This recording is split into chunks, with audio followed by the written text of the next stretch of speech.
It's time to accelerate. Hey friends, this is Andy.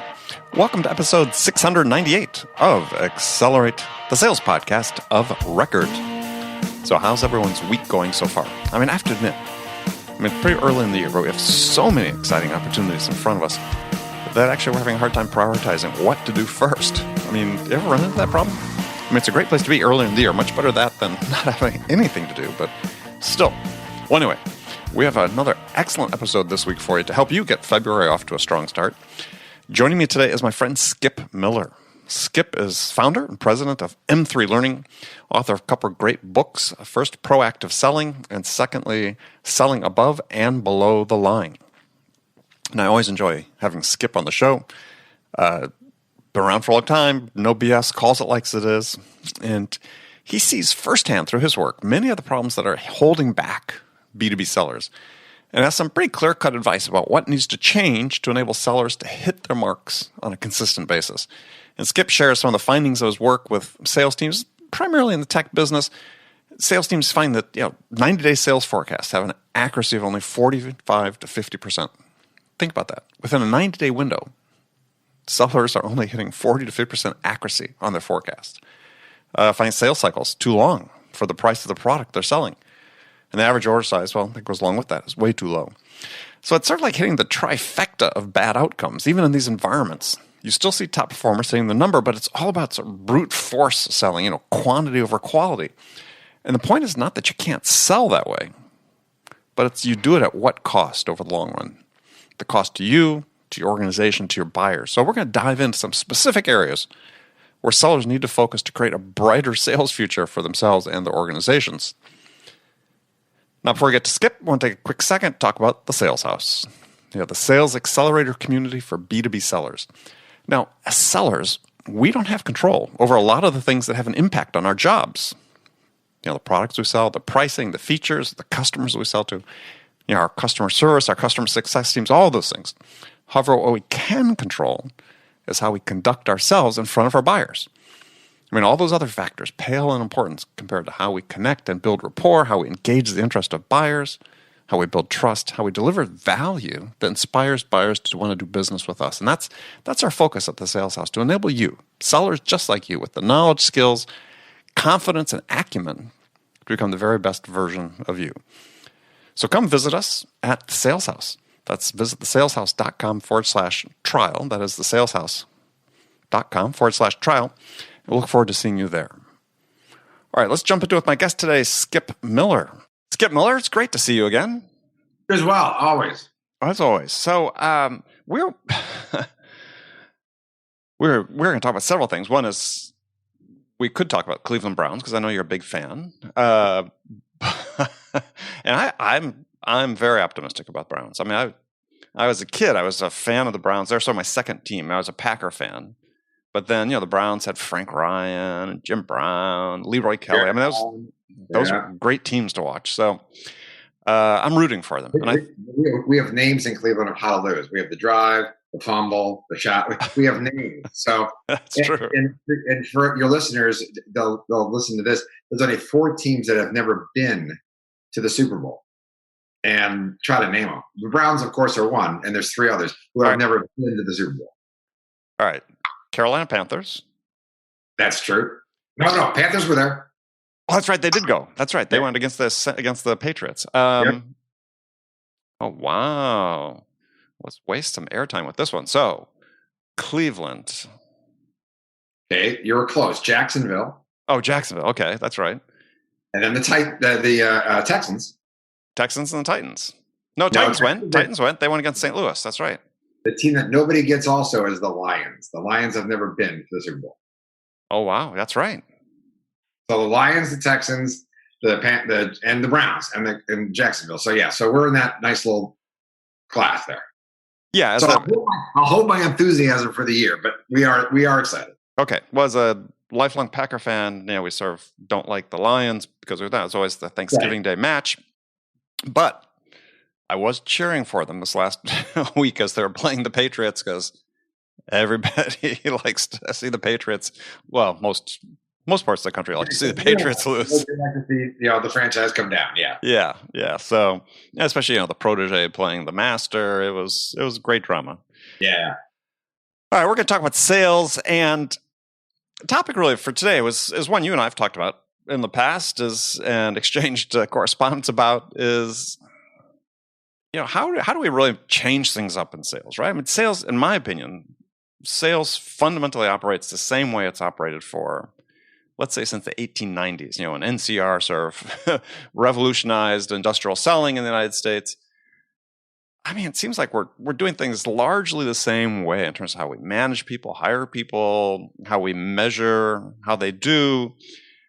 And it seems like something should change, right? Well, there's old line industries like steel manufacturing and auto manufacturing that completely revolutionized how they produce their work product. Yeah, we seem to be still sort of stuck in the same way. Well, welcome to Silicon Valley, right? We're the home of entrepreneurship and innovation and stuff as well. And we've been doing this for about 20 years, Andy. So we've got hot companies that are $10, $20 million startups. We do work with Tableau and Google and Apple. And so we see it all, right? Mm-hmm. And when I go to an account and some hot startup that's trying to go to 100 million to $1 billion and stuff, and I'll say, what's your sales forecast accuracy? And, if you've got a 90-day window into your accounts of those deals that are actually, these are the ones, mm-hmm. You have 100 deals coming in.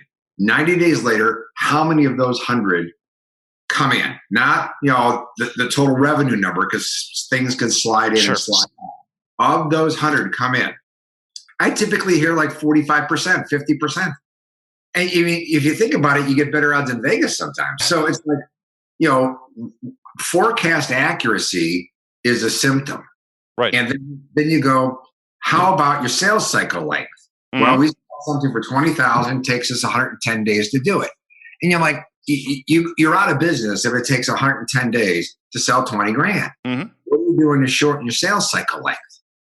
And then you go, one of the worst sins in sales is you walk away from a deal thinking you left money on the table. How are you trying to increase your average order size? Right. So these things have not been changed since the 1800s. And so what can salespeople do? Because everywhere I go, Andy, forecast accuracy is still sucky. The average order size is still below what people think they should get. From a customer standpoint, they could have bought more and gotten a better ROI, but they just weren't presented with that option. Mm-hmm. And sales cycles are too long. And close rates are too low. It hasn't changed. Yeah. Well, I mean, I'm sure not as many as you do, but talked to a ton of SaaS companies and founders, and I trot the story out a lot, so people are probably tired of hearing it. But a conversation with CRO of a very prominent SaaS company, and I said, "Well, what's your growth plan for the coming year?" And he says, "Well, we've got this finely tuned machine where we can basically get infinite number of leads coming into the top of the funnel. I'm just going to hire a bunch of SDRs and flow through." I said, "But your close rate's still like 1 in 5." He goes, "Yeah." He goes, "Yeah." I said, "Well, wouldn't it be cheaper, faster, more profitable to grow by increasing your close rate from 1 to 5 to 1.2 or out of 5 or 2 out of 5 and this idea of becoming more effective just had never occurred to him." Yeah. It's like we got whole segments of the sales profession, if you will. They're sort of just like, it's pure quantity. We're just going to do quantity. And that's reflected in people's training programs and their marketing brochures. Go to any company's sales training program. You're a rookie, you've got to get ramped. You got to learn features and benefits and your product and competition. You're not going to learn, about your buyer. You're not going to learn questioning techniques and skill sets. You're not going to learn listening skill sets. You're there to listen, kind of, sort of, present, quote, and then just kind of hope, right? Right. So it's almost like we get in there, we do a discovery, then we create a proposal, and then we just kind of beg, please, please send us the order. I'll give you 10 points because it's in the end of the quarter. And it's got to stop. And there's companies out there that are doing it. There are companies who are getting much, much better at not training their salespeople to do the show up, throw up, spray, pray, crop dust, whatever you want to call it. Right? All three of those. I love those descriptions. Yes.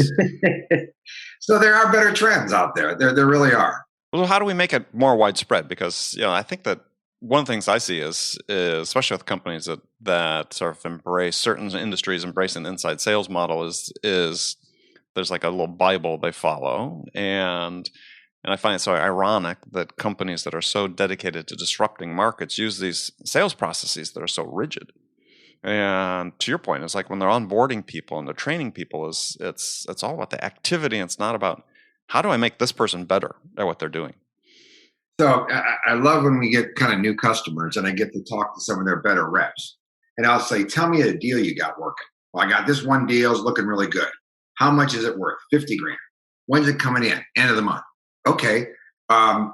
You know what's the size of the quote is. Mm-hmm. You know that you got the decision maker, which is typically what we call below the line buyer, not the above the line buyer, the fiscal buyer. And so let me ask you a quick question. What's the size of the problem? And I get dead silence. It's like I go, no, the only reason they're doing something is they've got a goal and they've got a gap. Mm-hmm. So what's the goal they're working on and what's the gap? They got to get to 40 million next year and they're only at 30. They got a 10 million revenue gap. They've got a new product launch that they predicted 25 million on. Mm-hmm. They got 12 in the bank and they're running out of time. Well, what's the size of the problem that you're helping to solve? Not what's the problem you're solving, because that's kind of too below the line feature benefit for me. Right. And so good companies are really looking at the business case earlier in the cycle before they commit resources. So if a customer's not willing to sit back and say, here's our problems, or here's our initiatives, and here's the problems, which we call trains in the train station. Mm-hmm. Here's the trains we've got, and they're in the train station for these reasons. Can you help make a dent on any of those trains? And having that conversation well before demos and proposals, because if not, you're going to still end up with all the numbers we talked about here. Yeah, well, they're not a qualified prospect. Yeah, salespeople have got to do a better job at looking at the business case. And the problem is, when I ask most sales managers, what's the business acumen of your sales team, they roll their eyes. They're like, that's a good question. So what are you doing about it? Well, yeah, we'll start with the manager. What's your business acumen? Exactly. So, yeah, I love to coach my people, but I got to make the number this week, so I'm going to go beat the crowd out of them. I'm going to give a whole bunch of discounts. Exactly. So I sat in a room. They're familiar with Modern Sales Pros, the listserv, and they had a meetup with a bunch of SDR managers and SDR directors and so on in New York. This was earlier this year, and I went from table to table because they had table discussion topics and so on. And so I asked one of the questions. I said, okay, who at this table uses discounts to bring a deal in this month versus next month? They also raised their hand. I said, okay, so who's done an ROI on that? Who's actually analyzed whether what the impact that discount has, because you're going to get that deal anyway next month, right? None of them. I said, who uses spiffs, which is the same as the discount effectively for your bottom line? I'll raise a hand. Who's ever done an ROI on a spiff? None of them. So we just march down these paths thinking that we need to do these things that really make no difference at all. Years ago, Andy, we had a company based in Virginia, and they had a head of the Central, head of the East, head of the West, mm-hmm. right? So we all looked at their forecast, and the head of the West was predicting 10 deals for the quarter. And all the deals had 20, 30, 40% discounts. Mm-hmm. So the president of the company, the VP of sales, made a deal with the director of the West. And they said, for these 10 deals, right, if they come in or not, doesn't matter. We're going to give the rep and you full quota and full comp. So if they come in or not, don't worry about it. You get full compensation and full quota credit. But here's what we want you to do. On these 10 deals, go tell the customers, this is the price. And when they ask for a discount, your answer is, we used to discount. We don't do that anymore because we have new management. We're not allowed to do that. Of the 10 deals, 8 came in. Mm-hmm.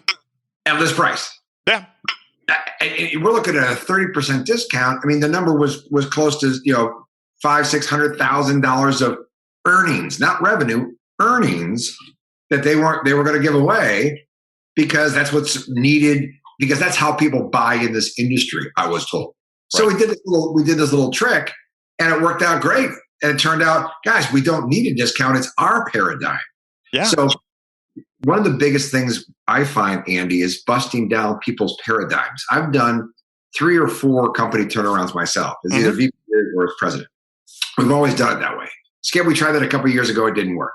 Skip, you don't understand our business. Once you understand our business, you'll understand why we do the things we do them.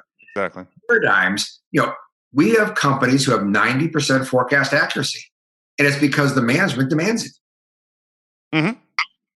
So these expectations and paradigms are something that's got to change rather than it is what it is. This is what Salesforce tells me it is. That's the best we can do.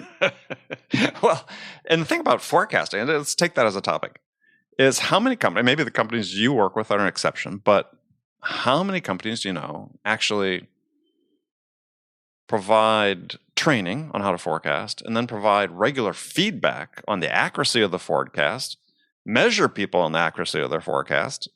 Almost none. Think about it. Okay.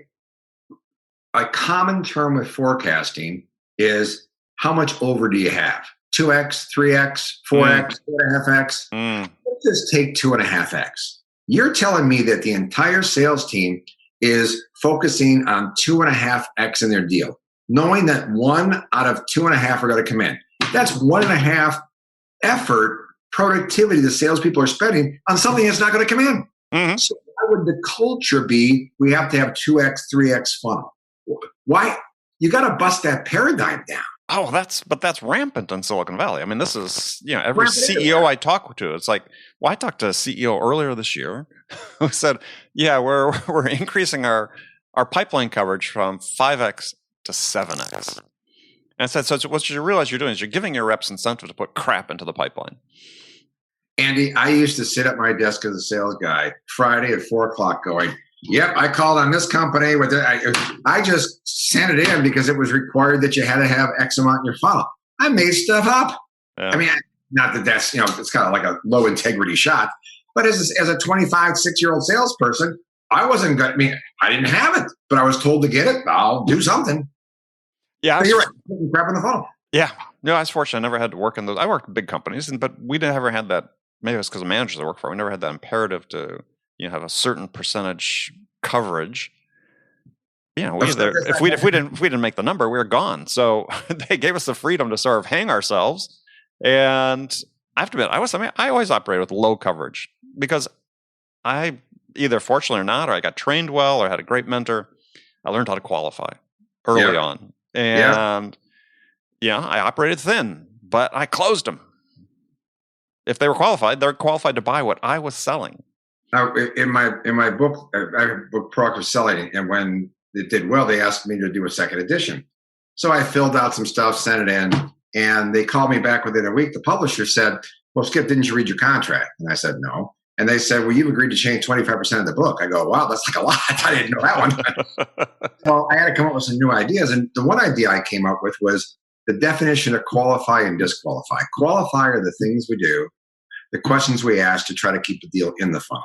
And disqualify would be the questions we ask, the things we do to try to kick a deal out of the funnel. And I think disqualify is more important than qualify. The problem is we don't like the answer. Exactly. I'm breaking up with you. No, I'm really a good guy. Give me a second chance. We don't like the disqualified answer. And Andy, that when you say, listen, it's not really working, people always want what they can't have. They come back and go, oh, just kidding. Qualification skill sets are not really pressured in boot camps. It's, hi, you got the lead, get him in a demo, send him a free trial, put him a proposal. I mean, look at all the stuff you're doing. That whole give-get ratio is way out of whack. But you don't have 3x funnel, you're screwed. Yeah, well, this whole idea that you can have your SDRs, quote unquote, qualify a prospect or a buyer is, not very wise. And I'm with you. I mean, actually, we're going to be publishing some stuff next week about qualification. Is for me, it's what I learned, which is similar to what you talked about, is that if the buyer can't quantify the outcomes they want to achieve in dollars, then they haven't made the decision to change yet. Right. Doesn't mean they won't at some point, but they're not there yet. And so either you need to say, are they at a point where I can get them there? Or, I'll just continue to nurture them. And for purposes of forecast now, they're just not in it. And if there's nothing broke, they're not going to fix it. So if something had to break, what broke and by how much? What's the gap? What are the problems that you're trying to fix and differentiate your outcomes? Because people hate to change, as you said. And if they're changing, somebody's holding a gun to their head. Well, let's go find out what that is. And it's typically not the guy who's answering an SDR's call saying, yes, I'd really love to see a demo of your stuff. Higher up the C-suite. It's higher up the chain, right? And that's the other thing is you got to qualify with somebody higher. And that's why I use this metric of they quantify the outcomes? Because if they haven't done the work internally to say, to your point, this is the size of the problem, right? And this is the size of the value that we're going to get from solving the problem, they're just not there yet. And you're going to go all the way through proposal, and the person's going to go, there's not enough energy to put this deal across the finish line. Well, I'll give you 30 points, but there's not enough. So it's better. This is better than nothing. Nah, nothing's better. Nothing. Right. And so this, get back to a point is if we have this, we sort of institutionalize this idea of poor qualification, low close rates. So you think about the amount of time reps spend on things that just would never close. Yep. And we talk about paradigms that have to break. It starts with the coverage requirements. You break that down, then maybe you can start changing the paradigm. But I don't know how we break that paradigm. And we're sort of doing it one company at a time. It starts with managers. Great sales managers sit back and say, in stage 2, or whatever, here's what we need from the customer. These are the give gets. If we don't get them, we should talk. But setting those standards early in a salesperson's career for the team, I don't see that happening at all. And I do quite a bit of sales management stuff. Mm-hmm. So we teach managers, what are the expectations for the team? If I went to your team right now, besides filling the funnel, right? What are the expectations they have to qualify a deal, call higher, overcome their fears? What are you doing here? Mm-hmm. And great sales management cultures have those things. And that's what I think what's lacking is, we're hiring these salespeople and training them up to follow inbound leads. And now that those are drying up, managers, and to your point, have not been trained on how to set those expectations. We have a client, Andy, that requires its salespeople to do 100 outbound calls, emails or calls a day. I went to another company and told them those numbers. They go, wow, that's like a lot. I'm sitting there going, 100's not, what? So it's a cultural issue. Sure. And so paradigms the managers have got to break, start with themselves on what's the expectation. And it's not 5X funnel, marketing's not getting us good leads. It's not that at all. It's getting your hands dirty. You got to get your hands dirty here. Salespeople have got to prospect. They got to get out there. They got to ask for referrals. They got to do all that stuff that normal, good salespeople should do. Well, let me ask a question about that because, I agree to a certain degree. So, I just wonder if one of the changes is that, at some point, I look at prospecting as sort of a necessity, right? You're going to do it if you don't have enough good leads coming in. And who among us have ever had enough good leads come in that we didn't have to go prospect? But it seems, for me, prospecting fundamentally is a marketing activity. Oftentimes you're building awareness, you're creating demand. Ideally, in a utopian type world, that'd be great if that wasn't a sales responsibility. But can we ever get there, right? That's the thing that sort of, for me, is like, gosh, we take some of our best talent and we put them out doing something that, is really not the best use of their time. But it's a necessity. I agree and I disagree. I agree that, if you take a class from us, you'll get a letter from us saying, thank you for taking the class. If you know anybody who could use this stuff, please. So that's a marketing thing. Mm-hmm. I got it. But if Mary, the top salesperson, just closed a $3 million deal and she knows the CFO, the CEO, and the CXO, Mary should sit back and say, guys, thank you very much. By the way, do you know anybody else that Just asking for a referral is prospecting. We're not talking banging phones. Yeah, not referrals. I agree 100%. So 20 to 30% of a salesperson's pipeline, prospecting pipeline, should be self-generated. And it could be done through referrals, through networking, through LinkedIn, whatever it may be. And I agree 100% on that. I was talking just cold calling type activities and so on. But imagine the salesperson prospecting. What would that happen to the 2, 3, 4x funnel? Which therefore, what would happen to forecast accuracy? Oh yeah, goes up. Yeah, it does. Oh yeah, absolutely. Yeah. So I still believe most of this is coming back to the sales manager. Managers have got to put a culture together, put metrics together. Here's what's expected for us. What do we need to do at stage 2? What paradigms do we need to break through? If a manager does that, you'll see more of a swing to get away from where we're at right now in today's sales. Well, let me ask you a question then, because this is one that I think is sort of a missing element, is forecast accuracy we're talking about. Get people out of the office more. You are more productive when you do that, but people really love coming to home base. Yeah. So again, sort of tied in with whole inside sales things. It's great. We've got a inside AE. He can sell a pretty complex thing. I guarantee you close rate would go up. Your forecast accuracy go up if you get that person face to face with somebody. Video's great, but it's not the same. And it's that. Not. Yeah, it's not. And Zoom's a client, so I got to be careful with that. Right.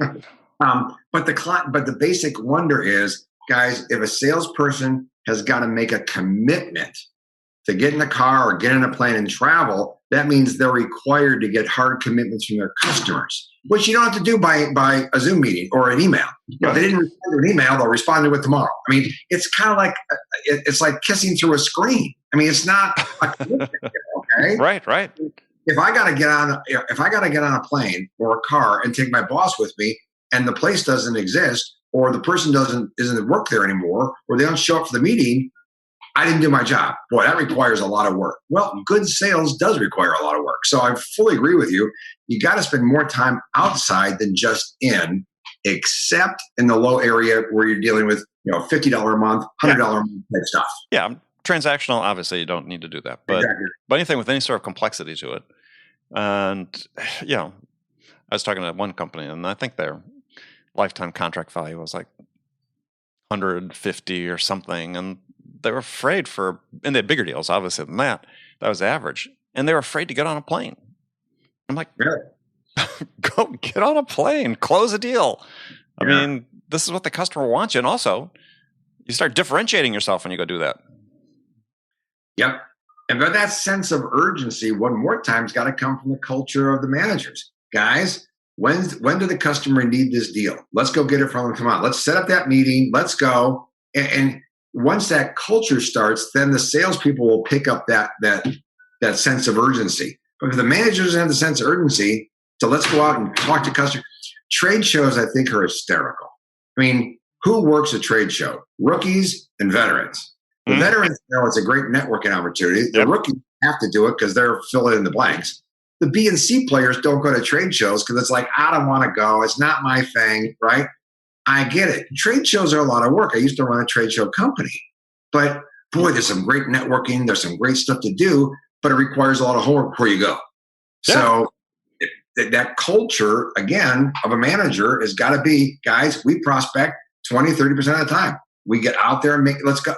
But without it, I'll do the lazy thing. I'll get on the phone because then I get to go home at 4 o'clock and play with the kids and in my basketball league or whatever it may be. I don't have to do all that rough stuff.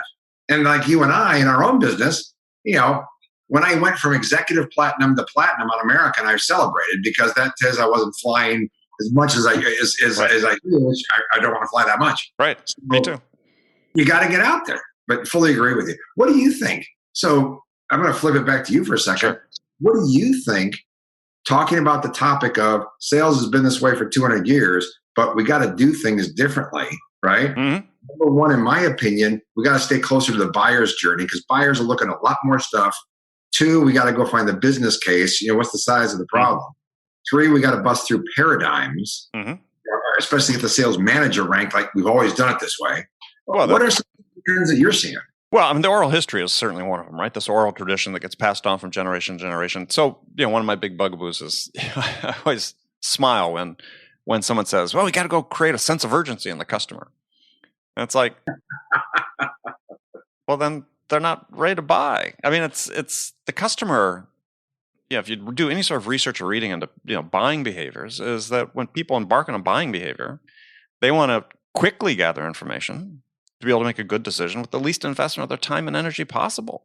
Yep. So once they're on a path, I believe there's 2 steps in a decision. This is something I experienced myself, and then I saw some research that sort of validated is the first decision step is a go no go decision, right? Are we going to do this change or not? And then the second order is who are we going to do it with? Right. But salespeople just blow right past that first one. And if the customer hasn't made that decision, there is no urgency. And you can work as hard as you want to try to create a sense of urgency. It's just not there. Think of Bob and Mary. Bob is the below-the-line user buyer. Mary is the fiscal buyer. Right. Bob, seeing a new fancy toy on the web, says, yes, I'm in charge of this. I don't like what we have. We have to get rid of our old way of doing things. Mary doesn't know it's a problem. Mary's not funding this yet. There's no budget for it. Mary's got a whole bunch of other problems she's got to fund. Mm-hmm. So why don't you go up to Mary early and go, hey, Mary, Bob's knocking at my door, who's a great guy, but what's the problem you're trying to solve? You make this change. And Mary's going to go, I didn't know we were sick. I didn't know we had a problem. There's no sense of urgency. Urgency in our world is typically always above the line. Mm-hmm. And if we don't get above the line early going, what's the size of the problem? What's causing you to make this change? Bob's going to run you around for more free trials and more extensions of free trials and more proposals than you'll ever care to. Exactly. And this is where I think that's the loop. The poor qualification loop, I think, is the single biggest point of failure for most sales reps is, and we talked about it earlier with qualification, is if you can't quantify the pain point, the problem they're trying to solve, or quantify, in my case, what I talk about is quantify the value they're going to receive. Yeah. Then, like I said, they just haven't reached that point yet. You haven't gotten them to that point, or they're just not ready to be at that point, whatever. Stop spending your time on it. Stop giving that extra demo.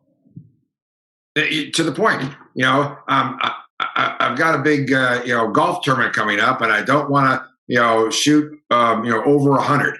Oh, there's some energy to go buy some new golf clubs. Why are you looking at some new golf clubs? I read a magazine that these are the coolest, newest, greatest clubs. There's no energy. There's no energy, right? Why do you want to buy a car? My lease is up on Friday.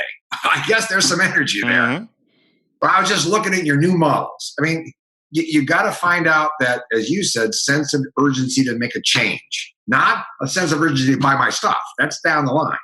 What's the sense of urgency to make a change? Yeah, and I think you and I look at the urgency maybe a little different perspective. Mine is always what I found, and work for me is that they've got a sense of urgency to achieve an outcome. Right? I want to increase market share. I want to increase sales. I want to increase productivity. I want to lower costs, whatever that metric is. And they say, if I do that over the next 18 months, this is what's going to accrue to earnings. This is what we're going to get on top line growth, whatever. If they've got that number, right, you're golden. And if they've got those goals and they're meeting those goals, they're not going to change what they're doing. So the buy window right now is not open. Right. When those trains leave the station, because you know as well as I do, 3-6 months from now, new trains will come in and you'll have some gaps. Exactly. Yeah. And but we're not training our managers to coach that way. We're definitely not training our salespeople to ask questions and, to your point, qualify that way. Yeah. All right. We could go on forever. It's a great topic. Yeah, and we've already gone half an hour, and we've touched like 5% of what I was going to talk about. But I knew that was going to be the case, so we'll definitely have to do this again. So, Skip, tell people how they can get in touch with you.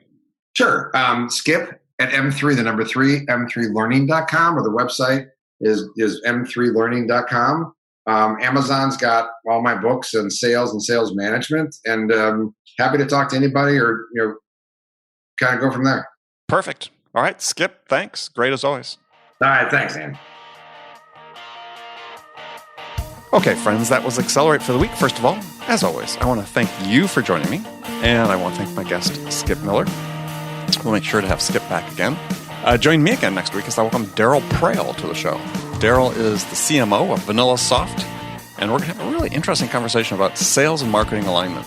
Daryl has some pretty unique perspectives on how to enable sales and marketing to work together to achieve that common revenue goal. So be sure to join us then for that. And before you go, don't forget to check out the Sales House, the all-in-one sales learning, coaching, mentoring, and growth accelerator for B2B sellers. Visit thesaleshouse.com/trial to join today. Look forward to seeing you there. Thanks again for joining me. Until next week, I'm your host, Andy Paul. Good selling, everyone.